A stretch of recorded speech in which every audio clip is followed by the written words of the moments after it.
Bom dia, amados irmãos, que a graça e a paz de nosso Senhor Jesus Cristo esteja sobre a vida de todos nós nesta manhã, neste primeiro domingo de maio de 2021. Estamos já logo pela manhã louvando, adorando ao nosso Deus, buscando compreender e estudar a sua palavra e, contudo, aprendermos da vontade de Deus e praticar, colocar em prática a vontade de Deus. Quero, nesta abertura de Escola Bíblica Dominical, fazermos uma análise, um estudo, ou melhor dizendo, uma rápida reflexão, que hoje a aula é com o reverendo Carlos Alberto, e eu só estou fazendo a abertura, mas quero fazer uma breve reflexão, um breve estudo, sobre só unidos a Cristo temos acesso à vida verdadeira. Quero convidá-los a abrirem as suas Bíblias em Atos dos Apóstolos, capítulo 9, dos versos 26 ao 31. Atos dos Apóstolos, capítulo 9, dos versos 26 ao 31. E quando Saulo chegou a Jerusalém, procurava juntar-se aos discípulos, mas todos os temiam, não acreditando que ele fosse um discípulo. Mas Barnabé, tomando-o, o trouxe aos apóstolos, e lhes declarou como ele vira ao Senhor no caminho. E este lhe falara, e como em Damasco falara ousadamente em nome de Jesus. Estava com eles, e entrando e saindo de Jerusalém. E falava ousadamente em nome do Senhor Jesus, e disputava contra os gregos, mas eles procuravam matá-lo. Quando souberam os irmãos, desceram a Cesareia e o enviaram para Tarso. Então as igrejas em toda a Judéia e Galiléia e Samaria tinham descanso e eram edificadas. E andando no temor do Senhor e na consolação do Espírito Santo se multiplicavam. Fechemos os nossos olhos e vamos nos colocar em oração na presença do Senhor. Pai de amor, nesse domingo, o qual nós nos propusemos em nossos corações, mesmo numa manhã gelada, a estarmos em pé para escutarmos a Tua palavra, para aprendermos da Tua palavra. Vem estar nos abençoando nesta breve meditação, vem estar abençoando também o reverendo Carlos, que estará proclamando a Escola Bíblica Dominical, nos orientando, e logo mais estará na direção do culto, com a responsabilidade de dirigir aquele culto, proclamar a Tua palavra, as Suas boas novas, de nos levar a participarmos da Tua mesa. Venha, Senhor, cuidar de nós. Venha, Senhor, fazer-nos que participemos, ó Pai, da Tua casa. Pai de amor, venha nos abençoar nesse momento, Pai, de Escola Bíblica Dominical. É o que pedimos em Cristo Jesus, o nosso Salvador. Amém. Amados, a meditação deste domingo, como eu já havia dito, ela convida-nos a refletir sobre a nossa união a Cristo e diz-nos que só unidos a Cristo temos acesso à vida verdadeira. Atos dos Apóstolos, capítulo 9, dos versos 26 ao 31, diz-nos rapidamente, diz-nos que o cristão é membro de um corpo. O corpo de Cristo, a sua vocação é seguir Cristo, integrando numa família de irmãos que partilha a mesma fé, percorrendo em conjunto o caminho do amor. É no diálogo, é na partilha com os irmãos que nossa fé nasce, cresce e amadurece. E é na comunidade unida por laços de amor e de fraternidade que a nossa vocação se realiza plenamente. Amados, não é à toa que nós nos chamamos de irmãos, porque nós pertencemos a esta nova família, na qual Cristo é o primogênito, não mais o unigênito, mas é o primogênito, o qual esta família que nós pertencemos agora nos faz a refletir, nos faz vivermos a partilha da mesma fé, que nos faz percorrer em conjunto o caminho do amor.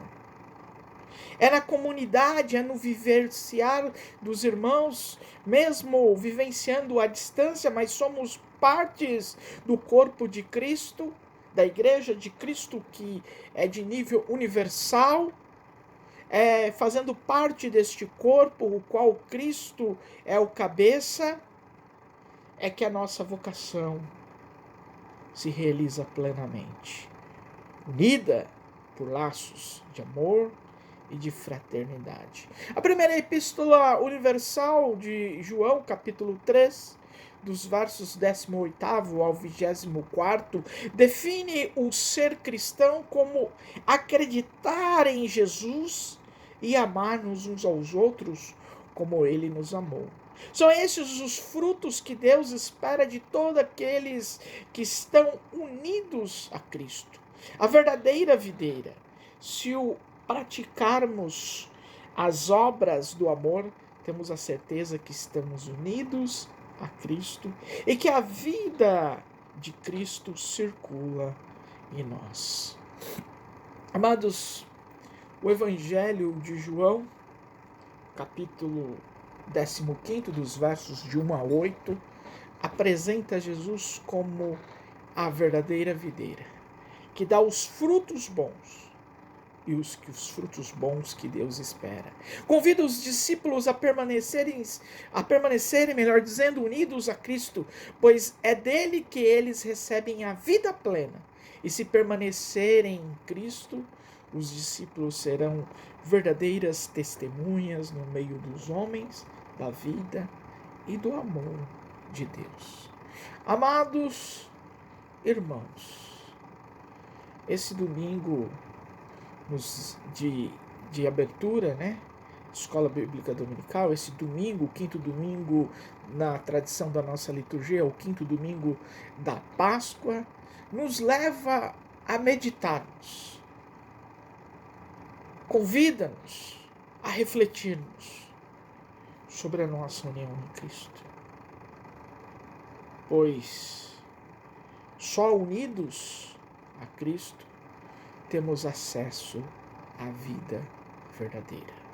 E a vida verdadeira do cristão é pautada na partilha da fé, no caminho do amor, na partilha da nossa fé.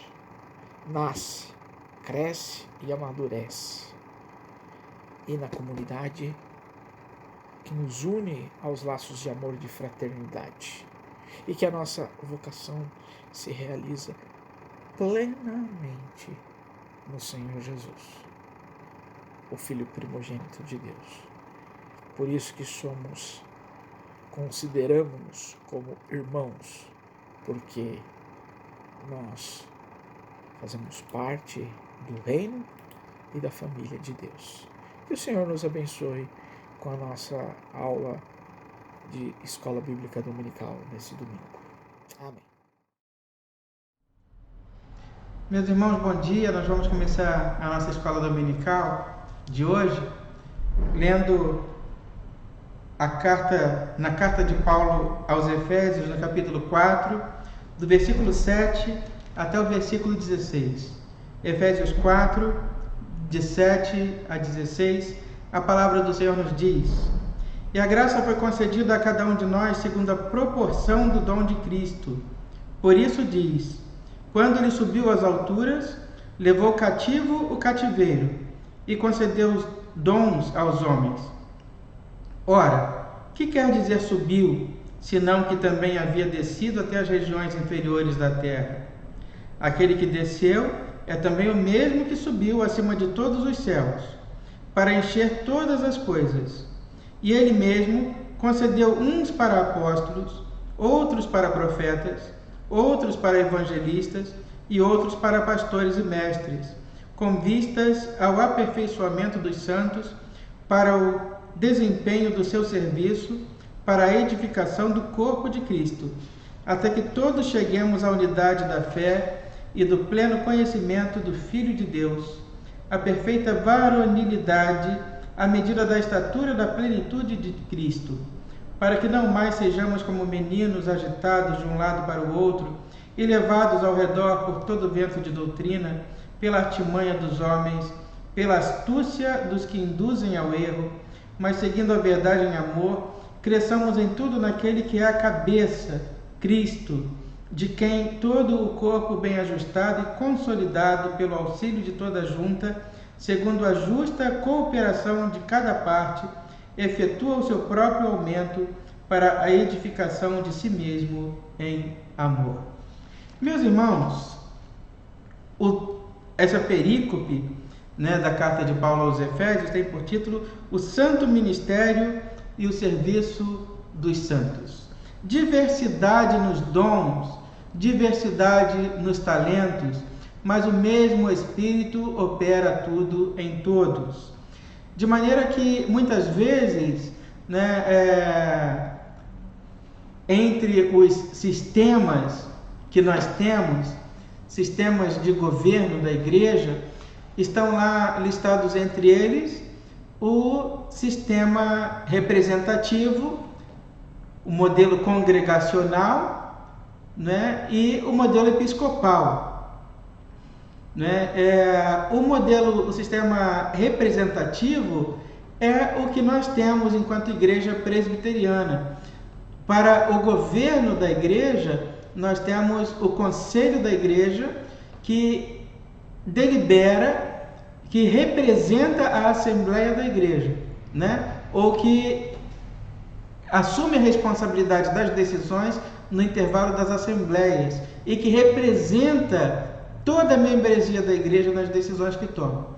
Nós temos o sistema congregacional, das igrejas congregacionais, das igrejas batistas, onde toda a assembleia da igreja se reúne para tomar decisões. Toda e qualquer decisão é tomada por toda a comunidade. Toda a igreja participa das decisões. E temos o sistema episcopal, que é das igrejas regidas por bispos, Então tem lá o bispo da igreja que governa a igreja.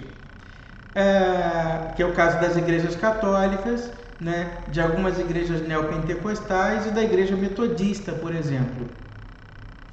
Na nossa igreja presbiteriana, como disse, o sistema é representativo. Nós somos representados pelo conselho, Então, o conselho toma decisões nos intervalos das assembleias da igreja.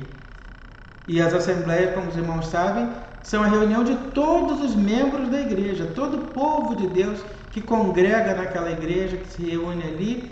Todo esse povo é o povo que são os membros da igreja. Então, no intervalo das assembleias, o conselho da igreja se reúne. Muitas vezes as pessoas perguntam, por que a igreja presbiteriana não tem bispo? Porque as tarefas que são dadas ao bispo, são atribuídas ao bispo da igreja, no caso da igreja presbiteriana, quando nós pensamos em igreja local, essa tarefa, ela pertence ao pastor. O pastor, ele é o bispo dos presbíteros da igreja. Ou seja, ele é o responsável por toda a liturgia, por toda a ordem de culto, por todo o ofício, o serviço religioso da igreja. E ele, enquanto bispo dos presbíteros, ele pode delegar a um dos presbíteros ou fazer ou realizar qualquer um desses atos. Por exemplo, é o pastor que delega um presbítero para fazer uma oração, podendo delegar até a um presbítero a consagração dos elementos da ceia do Senhor. Lembrando, como nós já vimos aqui em outras oportunidades, né, que é a celebração da ceia do Senhor, né, o pastor, ele representa o sacerdócio universal, ele não é sacerdote. Para a igreja reformada, todos somos sacerdotes. O pastor representa o sacerdócio universal. Enquanto representante deste sacerdócio universal, ele celebra. E enquanto bispo dos presbíteros, ele pode delegar a um dos presbíteros a consagração dos elementos da ceia do Senhor. E em outros cultos, ele pode delegar a um dos presbíteros, enquanto bispo dos presbíteros, uma oração, por exemplo. Existe um erro quando nós pensamos em igreja presbiteriana, porque nós dizemos, é muito comum para nós dizer, né, catedral presbiteriana de tal cidade. Catedral, só possuem catedrais as igrejas que têm bispo, né, que tem um bispo, as igrejas de regime episcopal.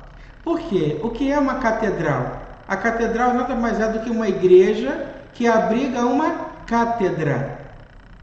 A cátedra é a cadeira do bispo.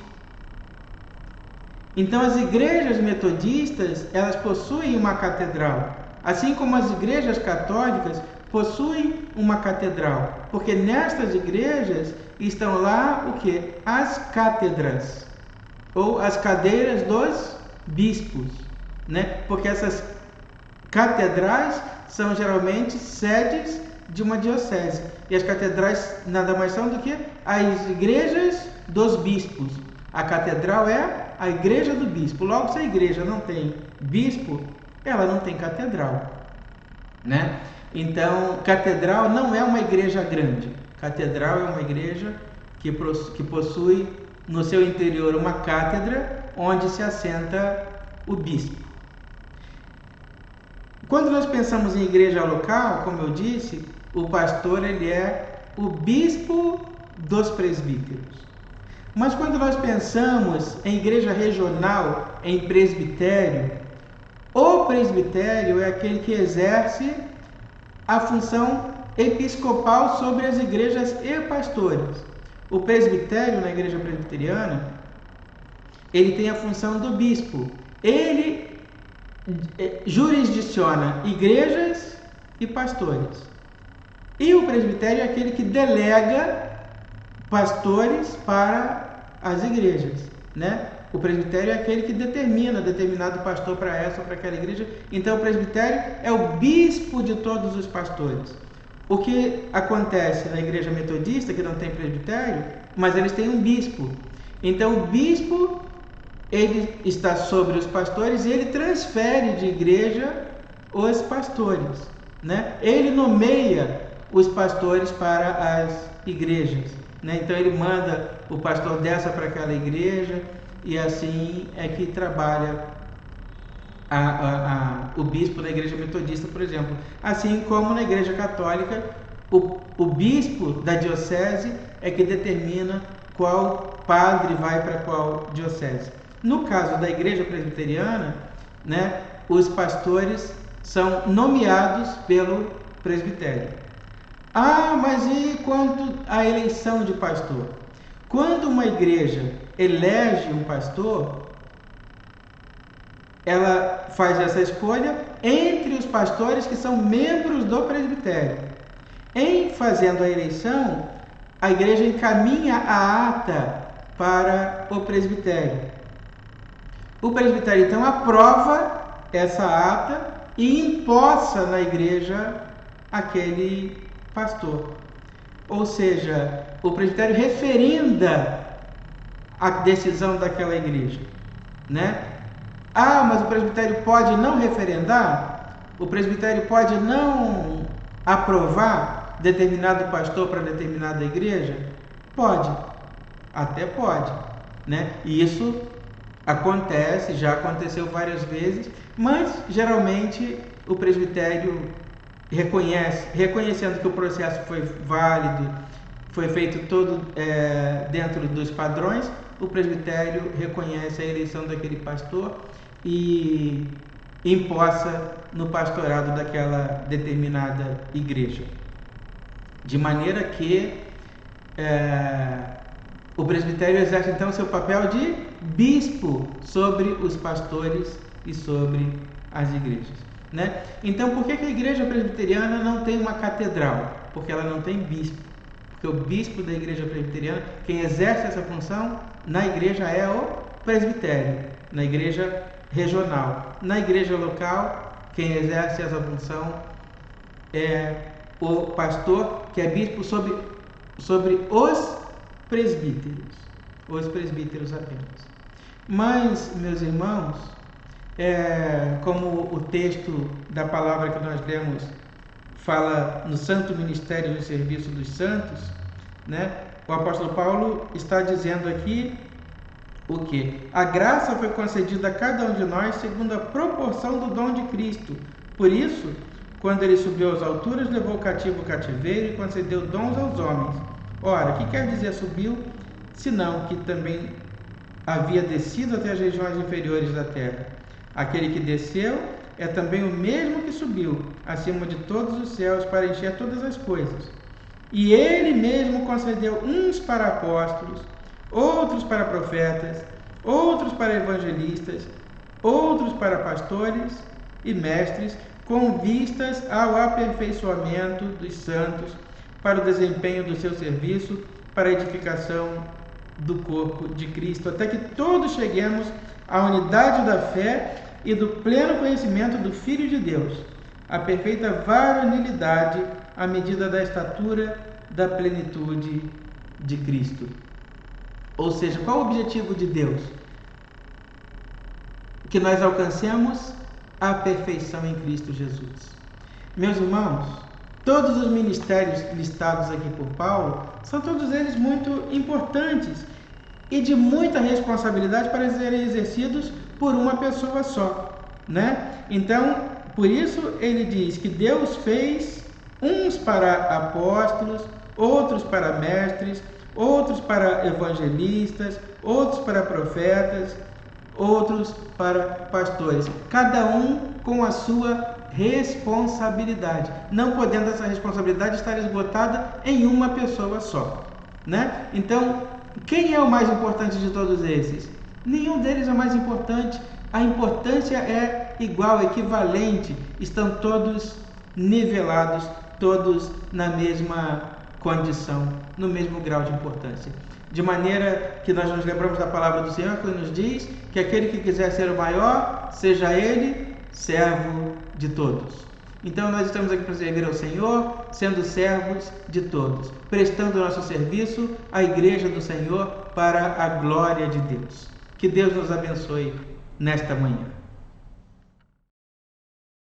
Amados irmãos, após escutarmos e participarmos dessa brilhante aula de Escola Bíblica Dominical, nós estamos partindo para a parte, desculpa o caguete, a repetição, mas estamos nesse momento nos encaminhando para o encerramento da nossa Escola Bíblica Dominical. Estamos encaminhando também para um descanso breve, tomarmos um cafezinho e logo mais, daqui a 1h15, 1h30 mais ou menos, nós vamos estar participando do culto solene ao nosso Deus, mesmo dos nossos lares ou na presença, na igreja, presencialmente, mas estaremos participando da mesa do Senhor, que é muito importante para as nossas vidas. Fechamos os nossos olhos e vamos agradecer a esse dia e pedir que Deus nos abençoe também nesta semana. Oremos mais uma vez. Santíssimo, bondoso Pai, Pai de amor, Pai celeste, ajuda-nos a cada dia mais compreendermos a Tua palavra, a praticar a Tua palavra, Pai. Abençoe a vida daqueles irmãos que nesta semana completaram mais um ano de vida, que neste mês de maio vão também completar mais um ano de vida. Ó Deus, abençoe aquelas famílias, aqueles irmãos que estão passando por dificuldades, problemas dos demais níveis, ó Pai. Talvez sentimentais, problemas psicológicos, problemas com o Covid, problemas de luto, ó Pai, de esperança, confiança, Pai, que a sua bênção chega, Pai, sobre a vida de todos nós, ó Pai. Abençoa-nos, ó Pai, nesse dia. Abençoa-nos nesta semana que inicia a partir de hoje, ó Pai. Sustenta-nos no teu amor, na tua misericórdia, Pai. E que possamos cada dia mais caminharmos como comunidade de fé, crescermos, amadurecermos como comunidade de fé fraternal no teu amor, ó Pai. Abençoa-nos em Cristo Jesus.